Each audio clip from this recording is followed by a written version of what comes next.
Assalamualaikum warahmatullahi wabarakatuh. Waalaikumsalam warahmatullahi wabarakatuh. Oke, selamat pagi anak-anak. Pagi, Ibu. Oke, alhamdulillah ya pada hari ini kita bisa bertemu lagi. Sebelum memulai pembelajaran, kita awali kelas ini dengan membaca doa. Kepada Pak Adib boleh dipimpin doanya. Baik, mari teman-teman sekalian, sebelum kita memulai pembelajaran pada hari ini, alangkah baiknya kita membaca doa. Berdoa mulai.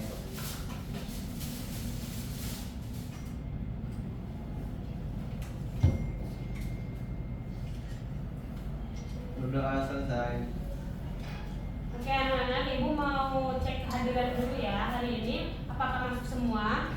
Masuk semua. Sebutin dulu ya. Salma, Ada Bu. Nurul, Hadir. Raihan, Hadir. Okta, Hadir. Najwa, Hadir. Hadir. Hadir. Alhamdulillah ya hari ini kita hadir semua. Nah, ibu mau tanya, minggu kemarin kita belajar apa nih di transfer fasil itu? Difusi. Oke, difusi. Nah, difusi itu apa sih? Ada yang tahu? Ada yang masih ingat? Perpindahan molekul dulu dari gradien yang tinggi ke yang rendah. Oke, betul ya. Itu difusi. Nah, minggu ini atau hari ini kita akan belajar tentang osmosis. Tapi sebelum masuk ke pembelajaran, ibu mau tanya dulu nih. Di sini siapa yang suka ngebantu ibunya di dapur? Saya. Pak, jangan nanya Bu, saya. Cowok pintar ya, bagus ngebantu ibunya. Nah, kalau misalnya ngebantu ibunya di dapur, kira-kira kalian pernah lihat gak kalau misalnya mentimun atau sayur yang dikasih garam, apa yang akan terjadi? Layu, Bu. Lembek Bu. Ayo, lembek. Ya, betul ya. Nah, Banyak. jadi banyak. Jadi acar Ibu. Nah, coba sekarang perhatikan di depan ini. Kira-kira ini gambar apa coba? Kentang.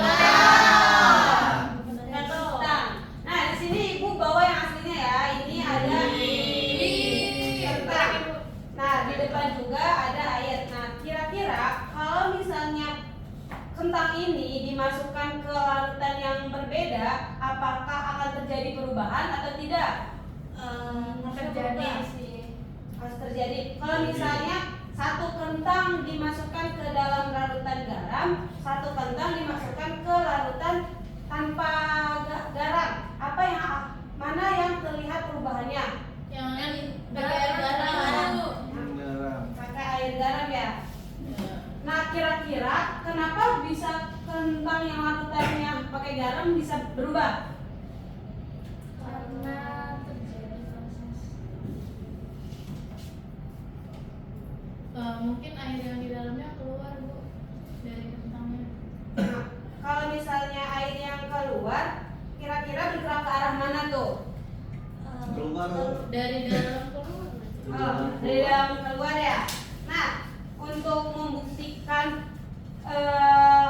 jawaban kalian, di sini ibu udah ada kentang, air, garam. Nah, kalian udah punya kelompok sendiri kan? Nah, oke, boleh ke depan kelompoknya kita buktikan air mana, larutan mana yang akan mengalami perubahan pada kentang. Boleh? Maju ke depan.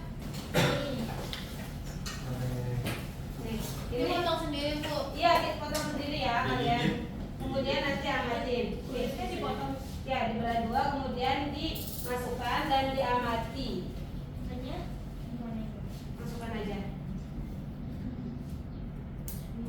Oh, ini sudah ada garamnya Bu. Udah. Udah. Udah. Kita belum kan? Udah. Sudah ada garamnya. Ini udah ada garamnya. Langsung masukin aja pakai garam. Iya boleh deh. Boleh tambahkan. Ini garam Mak. Ini pakai Ibu. Iya betul. Nanti kalian amatin. Habisin berarti.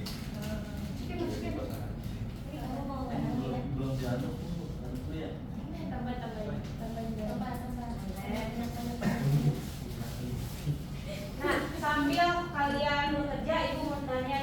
kira-kira kentang yang dimasukkan ke dalam air normal akan berubah tidak?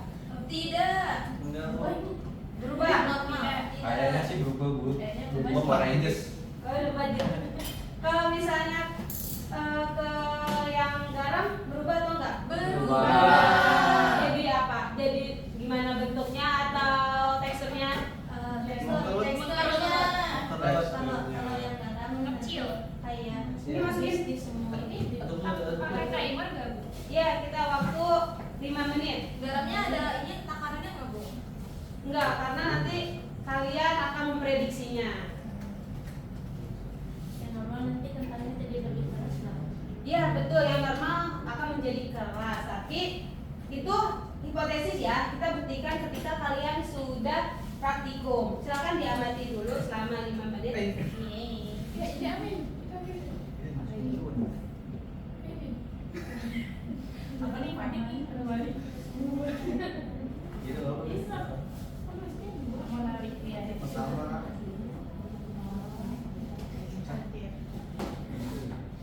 Mau lari. Ada lari. Ada ibunya. Oke, coba sekarang udah 5 menit. Dikit lagi. Dikit lagi bu. 1 menit lagi. Ada 1 menit lagi.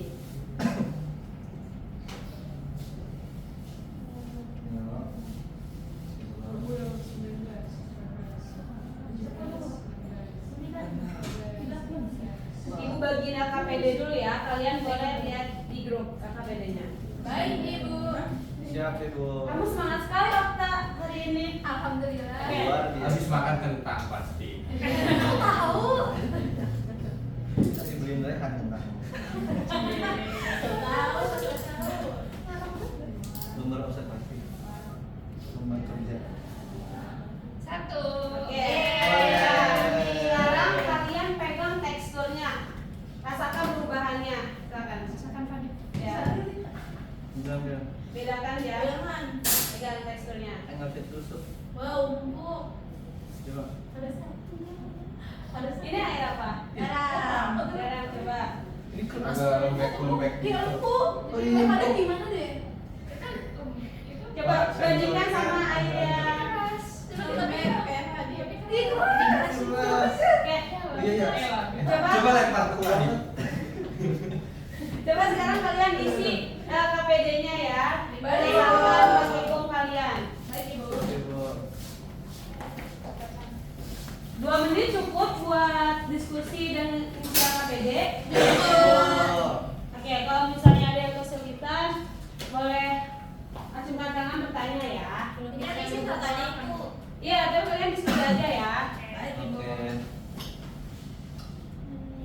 Jadi kayak tadi kan. Udah. Iya. Tiap kelompok itu bakalan beda-beda pertanyaan ya. Jadi kalian Bisa harus megang amatin. Tapi kok bisa kayak gitu ya? Kenapa ya? Nah, Kenapa air garam lembek ya? Iya. Kenapa ya? Keluar. Oh, Kenapa Oh, keluar. Oh, benar. Iya, iya. Pakai sisi apa? Tadi hipotesis. Saya Oh, apa ya? Hukum ya? Coba, berarti benar ya apa yang kita ngomongnya? Apa salah? Tadi hukum bilang ya? Aku bilang apa ya tadi? kira-kira kenapa tuh kentang yang dimasukkan ke air garam malah lebih lembek dibanding ke normal? Udah? Bikin lagi bu.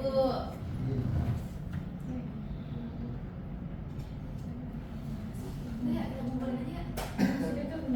Yang udah kirim ke ibu. Biar bu. Kelompok 1 udah dikirim bu. Oke, udah masuk jawabannya.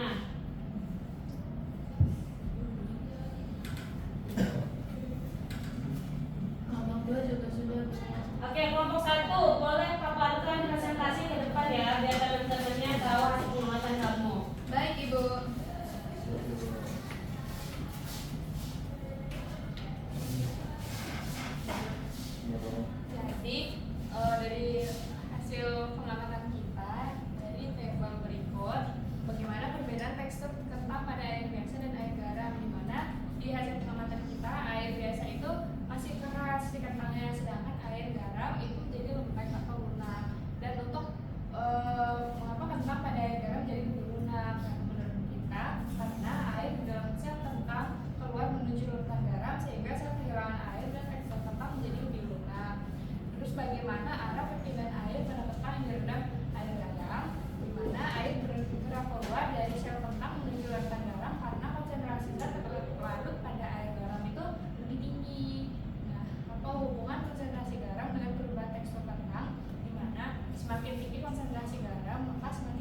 kesimpulannya yaitu osmosis menyebabkan air berpindah dari dalam kentang ke larutan garam sehingga kentang kehilangan air dan menjadi lembek. Nah, oke, tepuk tangan dulu buat kelompok 1. Tadi kelompok mau nanya, tadi kelompok 2 apakah sama air yang digaram sama di normal teksturnya? Beda. Beda. Lebih lembek ya? Lebih lembek yang garam. Oke, sekarang coba lihat kelompok 2 boleh maju, kelompok 1 boleh duduk. Baik, Kita bandingkan ya.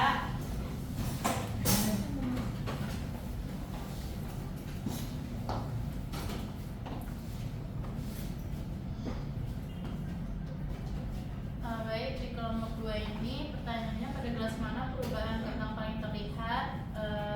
Pada kelompok 2 itu paling terlihat pada kentang yang direndam air garam karena teksturnya menjadi lebih lembek. Kemudian mengapa kentang pada kedua larutan menunjukkan hasil yang berbeda? Karena konsentrasi larutan berbeda, air biasa memiliki konsentrasi zat terlarut lebih rendah dibanding air garam sehingga perpindahan air yang terjadi berbeda. Kemudian menurut kelompok kalian kemana arah perpindahan air pada kentang di air garam? Jadi air bergerak keluar dari sel kentang menuju larutan garam.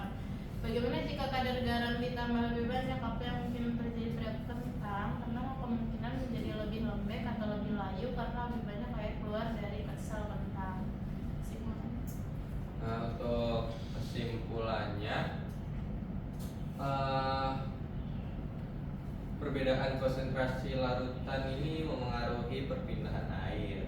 Pada larutan garam, air keluar dari kentang sehingga kentang kehilangan air dan mengalami perubahan tekstur. Oke, boleh tepuk tangan buat kelompok 2. Oke, boleh duduk.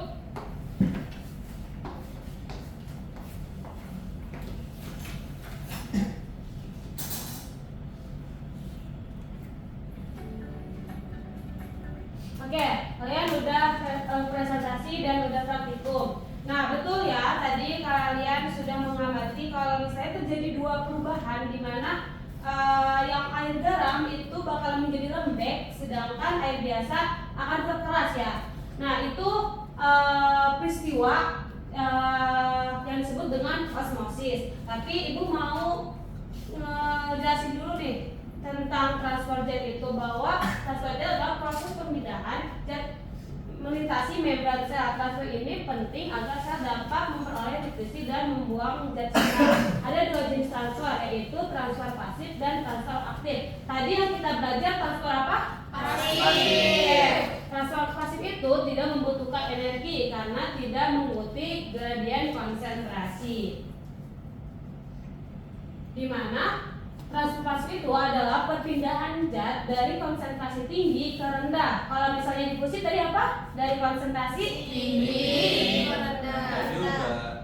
rendah. Tetapi perbedaannya itu melalui membran sel tanpa memerlukan energi atau ATP.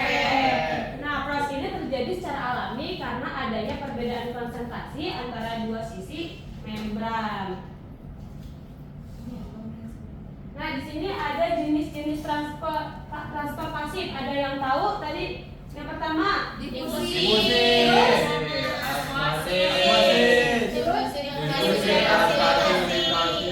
Tadi praktikum ini belajar tentang osmosis. Oke, di mana ketiganya itu memerlukan zat masuk atau keluar dari sel tanpa penggunaan energi, namun mekanismenya berbeda. Nah, di sini karena kita belajar tentang osmosis, jadi osmosis itu perpindahan molekul air melalui membran semi-permeabel dari larutan berkonsentrasi rendah atau hipotonik ke larutan berkonsentrasi tinggi atau hipertonik. Di mana osmosis ini menjaga keseimbangan cairan di dalam dan di luar sel. Nah, di sini ada contoh osmosis ya dalam diri kita nih, dalam sel kita. Sel darah merah itu mengalami renasi dalam larutan garam pekat akibat kehilangan air. Sedangkan dalam larutan encer, sel membengkak dan dapat pecah atau hemolisis karena masuknya air. Proses ini mencerminkan keseimbangan konsentrasi zat dan kelangsungan hidup sel. Seperti pada kentang. Kalau misalnya dikasih garam, dia akan kehilangan air, mengeluarkan air sehingga menjadi lunak. Sedangkan tidak ada garam itu maka tetap keras. Nah, di sini ada sifat dari membran semi permeabel. Yang pertama adalah permeabel terhadap molekul air atau H2O yang kecil. Yang kedua, terdiri dari lapisan hidrid berlayar. Dan yang ketiga, mengatur keluar masuknya ion kecil tertentu. Nah, di sini ada jenis-jenis larutan larutan berdasarkan konsentrasi. Sebelum lihat PPT, ada yang tahu ada berapa jenis-jenisnya? Masih ingat? 3. Ada apa aja kan? Hipotonik, Terus? isotonik, sama hipertonik. Ya, coba kalau misalnya hipotonik itu apa? Ada bisa bacakan? Saya Bu. Boleh, Okta? Jadi kalau hipotonik itu konsentrasinya itu tuh lebih rendah di dalam sel air. Ya, betul ya. Kalau isotonik kayak gimana? Nurul? Dia tuh single ibu, jadi antara zat yang di luar sama yang di dalamnya itu sama konsentrasinya gitu. Ya, betul ya. Kemudian tadi satu lagi hipertonik. Coba, Hadid, hipertonik itu apa sih? Hipertonik itu konsentrasinya terlarut lebih tinggi dari dalam sel, air keluar dari sel. Ya, jadi hipertonik itu konsentrasinya tinggi. Kalau misalnya kita balik lagi ke praktikum, dari yang kalian lakukan, ini termasuk jenis apa? Hipertonik, isotonik atau hipotonik? Hipertonik. Kenapa disebut hipertonik? Coba. Zatnya lebih tinggi. Ya, betul. Boleh tepuk tangan dulu. Nah, di mana perubahan tadi itu akan mengalami efek pada misalnya pada sel tumbuhan nih, turgid, di mana kalau turgid itu biasanya terjadi pada jenis larutan hipotonik. Karena apa? Karena air masuk ke dalam sel, vakuola akan membesar sehingga akan menyebabkan sel itu membengkak dan menjadi keras. Kemudian normal itu biasanya terjadi pada larutan isotonik, dimana kan tadi isotonik itu konsentrasinya seimbang sehingga tidak ada perpindahan volume sel dalam, sehingga menyebabkan sel itu dalam kondisi tetap normal. Kemudian ada plasmolisis. Nah, plasmolisis ini biasanya terjadi pada larutan hipertonik, di mana air keluar dari sel, membran plasma terlepas dari sel sehingga kehilangan tugas dan mengerut. Nah, contohnya tadi hipertonik itu akan menyebabkan efek plasmolisis ya, sehingga kentangnya akan lembek dan mengerut. Betul? Kalian tadi lihat? Oke, sebelum masuk ke integrasi, ada yang mau ditanyakan dulu mengenai materi osmosis ini?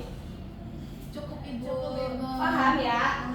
Nah, di sini ada integrasi Al-Quran yang dimana berhubungan dengan osmosis. Ada yang mau bacakan ayatnya? Tadi Boleh, Kadip?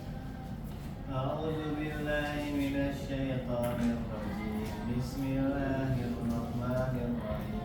Wa ja'alna minal ma'i kulla syai'in hayyin afala yu'minun. Artinya, dan kami jadikan dari air segala sesuatu yang hidup, maka mengapakah mereka tiada juga beriman? Shadaqallahul adzim. Oke, ada yang tahu gak maksud dari dan kami jadikan dari air segala sesuatu yang hidup, maka mengapakah mereka tidak juga beriman? Ada yang bisa tahu?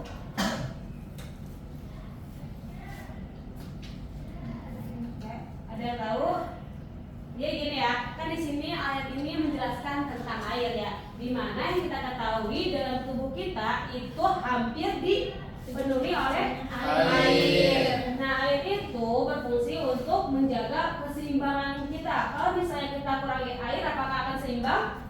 Enggak. Tidak. Ya, seperti ini. Kalau misalnya airnya keluar, maka akan lembek. Begitupun dengan tubuh kita. Kalau kurang air, maka akan menjadi lemas, hilang konsentrasi. Betul? Nah, maka ayat ini mengingatkan kita bahwa air itu sangat bermanfaat bagi kita dan kita juga harus beriman karena Allah itu sudah memberikan air untuk kehidupan kita agar kita tetap bisa bertahan hidup. Oke, di sini ibu mau kalian scan buat refleksi terhadap pembelajaran hari ini.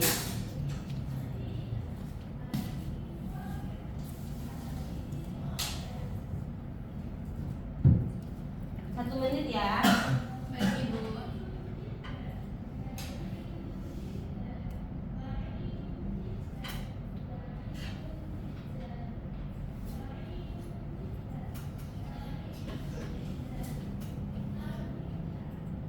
Oke, udah. Dikit lagi Bu.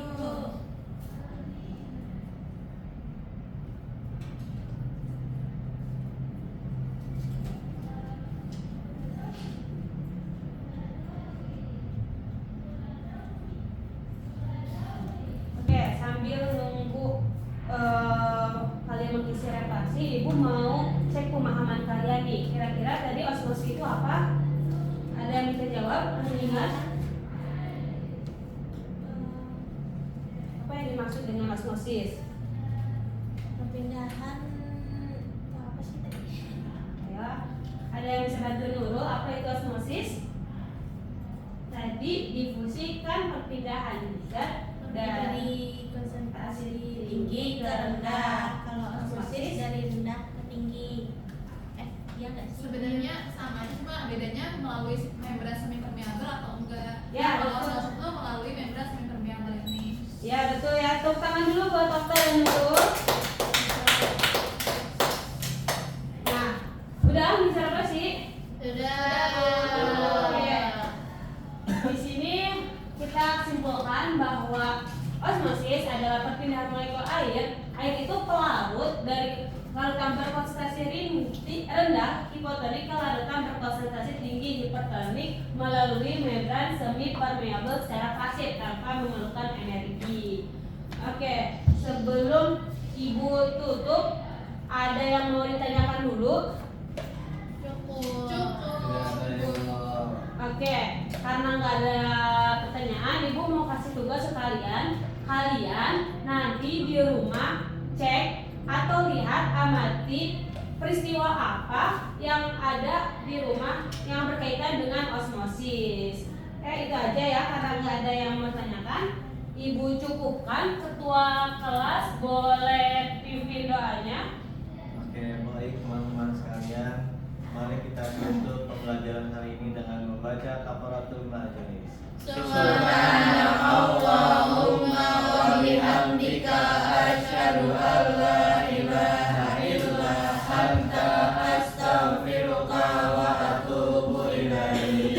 Oke, terima kasih ya, kalian udah aktif. Terima kasih sudah berpartisipasi pada kegiatan hari ini. Semoga minggu depan kita ketemu lagi. Sekian, wassalamualaikum warahmatullahi wabarakatuh.